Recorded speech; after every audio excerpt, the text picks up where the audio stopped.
Hi, I'm Chris Wardlaw for CarGurus, and this is the 2017 Kia Sorento. Ladies and gentlemen, this is my favorite midsize crossover SUV.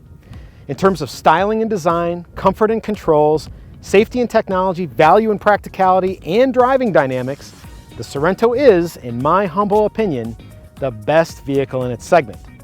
Is it perfect? No, but it's really damn close. And for the next few minutes, I'm going to explain why. Come on, let's go for a drive. Now, the first thing you're going to notice about the Sorento is that it looks fantastic. Now, granted, this is the top of the line SX Limited. It's dipped in titanium silver paint. It's equipped with all-wheel drive, and the sticker price comes to $46,995. Now, before you clutch your chest in horror, that price is not out of line with other midsize SUVs, especially when you consider that the SX Limited is equipped with everything Kia offers for the Sorento, except for a handful of dealer-installed accessories. Now, in any case, this is a harmoniously and inoffensively styled SUV, nicely balanced and featuring enough detailing to keep your eyes entertained. If there's a problem here, it's that the most expensive version of the Sorento is offered with the lowest number of possible paint and interior color combinations, which doesn't make any sense. If the exterior looks good, the interior is also a treat for the eyes. My test vehicle's got the ivory colored leather interior, and it looks terrific. The only problem is that this color tends to get dirty pretty quick.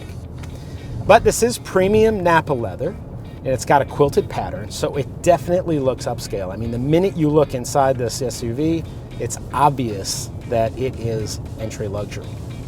In fact, my personal perspective is that if you got rid of the Kia emblem that's on the steering wheel right here, and then you blindfolded somebody and you put them in here, then you took the blindfold off, they'd look around and they would absolutely guess that this was a luxury brand vehicle. Again though, the problem is that Kia restricts your color choice. You can get ivory or you can get black. There's nothing else you can choose from. The dashboard could also use a splash of additional contrast. It's all black, and while it's got upscale polished metallic accents and gloss black trim, and it's definitely a clear nod to Germanic design sensibilities, it would be really nice if there were some real aluminum trim in here, or maybe some open pore wood or something like that.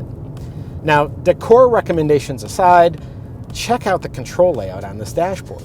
There are real buttons and knobs here, and lots of them. And that makes using the stereo, the infotainment system, the climate control, and the secondary controls easy and intuitive. And that allows the driver to concentrate on the road ahead. Speaking of the controls, I really like Kia's Yuvo infotainment system. That's because you don't have to break out the owner's manual to figure out how to use it. The main menu selections are logically arranged, and the home screen right here shows both the map showing you your current location and either the radio station or the current track that you're listening to on stereo. Plus, there are knobs for power, volume, and tuning. I mean, it doesn't get simpler than that. Better yet, Kia is one of the few car companies that supplies connected services free of charge. All you need to do is connect your smartphone using the USB port. Although to access some of the features, you will need the Yuvo eServices smartphone app. Then you benefit from things like automatic collision notification, really speedy access to 911 emergency response, roadside assistance. You get Siri, Pandora, Yelp, Apple CarPlay, Android Auto. I mean, the list is an extensive one. Plus, Yuvo supplies a parking minder to help you find the Sorento if you forgot where you left it, as well as safe teen driver technologies such as speed, curfew, and boundary alerts. Now, I'm just scratching the surface here with regard to Yuvo's capabilities. It's a terrific system, and not just because the screen does a great job of resisting fingerprints. All it needs is a larger and more modern display. Oh, and did I mention, the Sorento's connected services are free, as in F-R-E-E, free. Now, in addition to premium leather, Kia installs heated and ventilated front seats, heated rear seats, and a heated steering wheel for the SX Limited models. The driver's seat's exceptionally comfortable, and that's in part because it offers 14-way power adjustment, including 4-way lumbar support. Now, the front passenger only gets 8-way power adjustment, but that's still more than many of the Sorento's competitors offer. Second row seat comfort is just okay. Now the seat itself will slide fore and aft to mix and match cargo room and leg room, but even when it's moved all the way back in its track, tall people could find that their shins are contacting the hard plastic on the front seat backs, and that's never a good time. Plus, the seat cushion back there is a little bit low and flat. Now, on a positive note, the SX Limited does come with manual side window shades, and the seat reclines quite a bit, which provides an excellent view out of the Sorento's huge optional panoramic glass roof. Now, if you're all grown up, you can forget about climbing into the third row seat. That space is for kids only. Now, as far as cargo capacity is concerned, my test vehicle's got Kia's smart tailgate, and it automatically opens when it senses that the key fob is near the rear of the vehicle. Now, if your arms are full and you want the tailgate open, this is a terrific feature.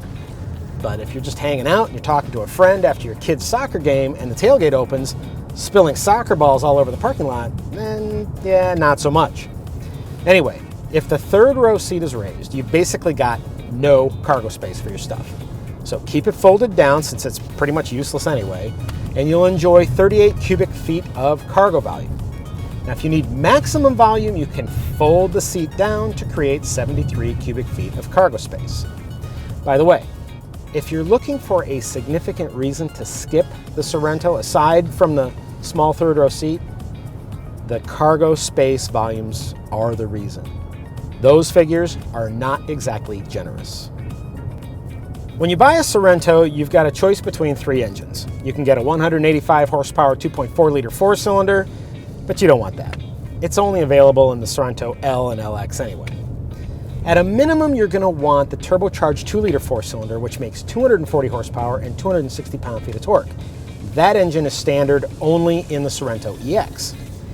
If you step up to the Kia Sorento SX or the SX Limited, which is the test vehicle we're in today, you're looking at a 290 horsepower 3.3-liter V6 as standard equipment. Kia's emulation of luxury SUVs does not stop at the styling or the interior detailing or the equipment levels. The Sorento SX Limited drives like a luxury SUV as well. When you step on the accelerator pedal, the SUV launches softly and gently, unless you're in a hurry, in which case the Sorento's 290 horsepower are on clear display. The transmission, for the most part, shifts smoothly and when you expect it to, though in stop-and-go traffic conditions, it sometimes does get a little confused. Kia provides a drive mode select system for the Sorento, and the choices include Eco, Normal, and Sport driving modes. Now, I spent most of my time in normal mode, mainly because I preferred how it calibrates throttle response and steering effort. The steering exhibits a pleasant heft and further inspires comparisons to luxury vehicles, and the ride quality is excellent. The Sorento, for the most part, soaks up bumps, controls excess body motions on whoops and dips, and does a remarkably good job of isolating the cabin from the outside world. It is unexpectedly quiet inside the Sorento SX Limited. Handling impresses too for an SUV.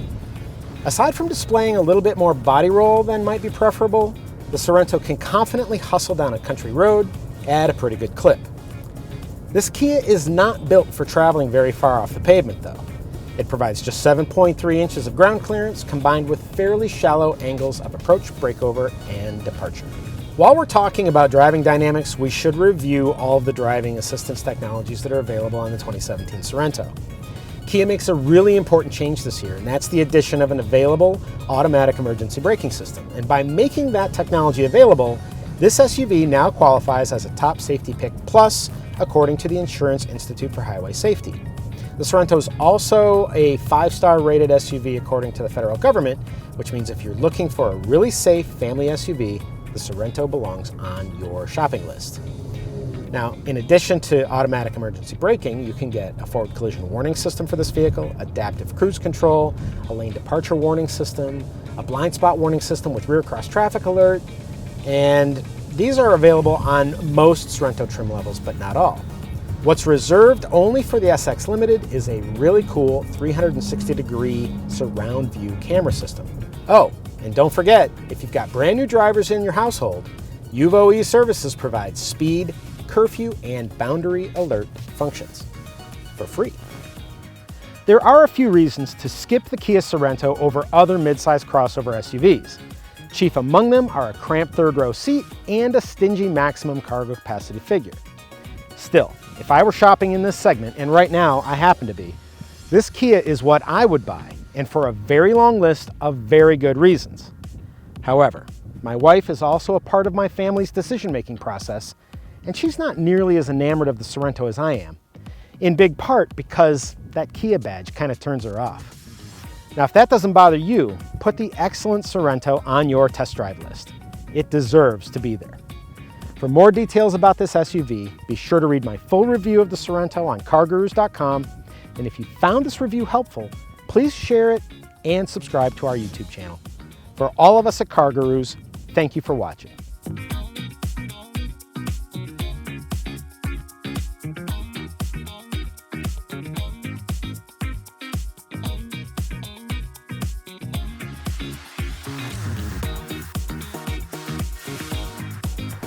Heavy traffic. Wow. Did you see that acceleration? Not bad. That's all right.